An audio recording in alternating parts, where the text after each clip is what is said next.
Hi everyone. So I just wanted to start off by saying thank you guys so much from the bottom of my heart for all the comments, messages, everything that you guys sent me in support of the last video. I was completely overwhelmed. I had no idea what the response was going to be like, and I can't say how much I appreciate everything that everyone sent. And I hope that you guys all continue to watch the videos.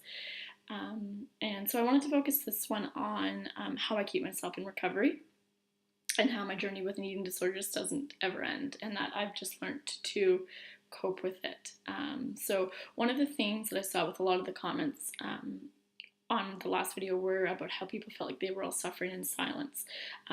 Much people came forward to say that they too were dealing with personal problems, and that they felt like they had no voice. And so one of my hopes for these videos that I'm doing is that I can be that voice for at least one person. And when I went into recovery 8 years ago, I was very angry. I was very angry about why it was me that had to deal with this, why I had to have this eating disorder. And I want to turn it into a positive. I want to turn my eating disorder into something positive. And if I can be that voice for one person, and that hope for one person that's going through something like what I went through, then that's enough, and that justifies to me why I had to have my eating disorder. So, heading into recovery 8 years ago, aside from the anger that I was experiencing, one of the first things I quickly realized was how selfish my disorder was, and how I felt like I was so alone in the journey. But it was far from it. There was so many friends, family members, people reaching out to me, and I just wasn't open to receiving their help and support and love until I stepped into recovery and quickly realized the damage that I had done to so many people, and how I'd pushed so many people away who were just trying to help. And so um, that was very humbling to me, to be honest, just to know that there was so many people out there that cared, and that I wasn't in this alone. I never was in it alone. And if I had only been able to open my eyes and not be so consumed by the thoughts and everything else that was going on in my mind, that everyone was there, no one ever left my side. So that was one of the biggest things that helped me continue on my recovery, was to be honest with people, to tell people when I was having a bad day, to be honest about what I was eating, and to accept their support and their love, because it was definitely there, and was there all along. The other thing I learned was what I call my triggers. So, what would trigger me into a bad day? And so, obviously, looking at myself in the mirror and pinching at excess skin was a trigger. So, I tried really hard for actually the first couple months to not get dressed in front of a mirror, as crazy as that sounds, because being naked in front of a mirror could be a trigger to me. Something just as simple as that. Another trigger for me was when people commented on my weight. And still to this day, I'm very sensitive about people commenting on my weight, people commenting on other people's weights. And I don't enjoy when people call me skinny, because to me, that was always something I was trying to obtain that I could never obtain. And that made me such a miserable person. So I had to be careful about those things. The other thing that I quickly learned was what I call my safe foods. So, what I could safely eat during the day and not panic about.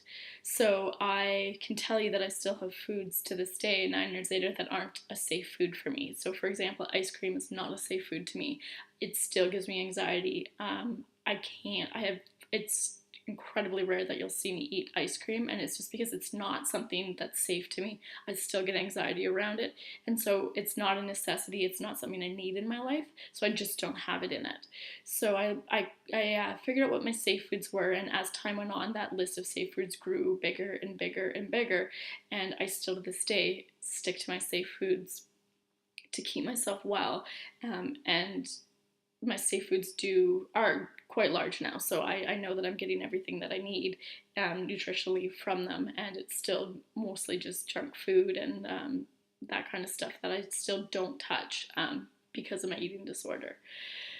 So the other thing that I have done in recovery is I have thrown out the scales. I don't have a scale in my house. I have not weighed myself since the birth of my second son, which was 4 years ago.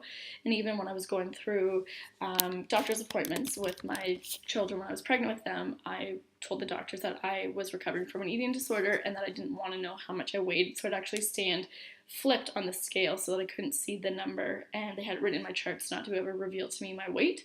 So even during my pregnancies, although I knew I maintained a healthy weight because my doctors didn't talk to me about it, I actually have no idea what I weighed during my pregnancies because I knew that where I was putting on weight because my body was growing another human. I didn't want to know what it was because I didn't want it to trigger anything.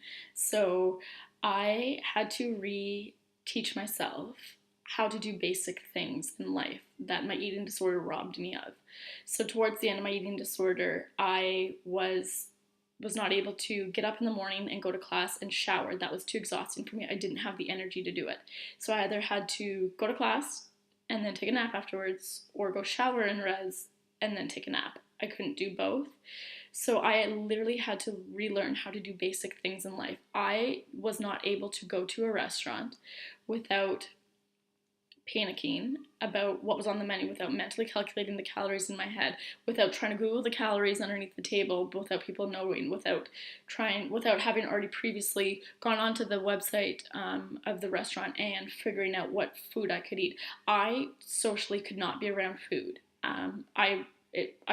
I couldn't do it. I couldn't open up a fridge and just pick something to eat. I had to have planned every single thing that I put into my body within that day. I couldn't have any unexpected foods, and if food came up unexpectedly, I went into a full-blown panic mode. I functioned like that for 18 months of my life, and so that's what I knew, and so I had to retrain my mind to think positively around food and to not food to be such a scary thing. And so I quickly discovered that I had robbed myself of so much greatness in that 18 months. Between the ages of 18, 19, 20, it should be such a fun time in your life. And for me, it is such a dark time in my life where I couldn't function like a regular person. I didn't want to go out in public. I couldn't eat. I couldn't be around food. So I had to relearn how to normally behave around food. And that was very difficult, and that is still a work in progress for me.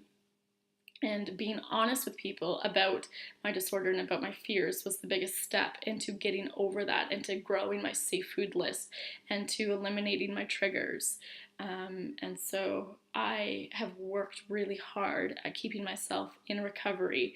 And I would say the biggest thing I have learned is that, and this helped by throwing the scale away, is I truly, truly believed that my self-worth was determined by a number. And whether it was the number on the scale or the number of pants that I wore, the size of pants I wore, I truly believed that my self-worth was defined by that number. And so if the scale showed up 2 pounds in a day, then I was that much less of a person. And if it was 2 pounds less, if it was less, I was that much better of a person. If the scale showed more, I was that much worse of a person. And that is so far from the truth. No one is defined by a number, and no one's defined by the shirt size that they wear, the pant size that they wear, or the number on the scale. And so I had to retrain that basic thought in my head, which looking back now is absolutely crazy. But that's how my world worked. And that's how I functioned for 18 months of my life. And so realizing what my triggers were, learning coping skills, thoughts to get me through those, eliminating what I could out of my life that I knew wasn't healthy for me, and accepting the love and accepting the support, and allowing myself a bad day, and to give myself 24 hours to feel sorry for myself. And then after the 24 hours is up, getting up and shaking everything off and moving on with my life has also been a lifesaver for me as well. So I appreciate everyone watching these videos. I really hope you guys are enjoying them. Please comment, give me feedback on them. I plan to continuously make these videos and to be a voice for those that are suffering not only from eating disorders but from other disorders, and from the bottom of my heart, Much love.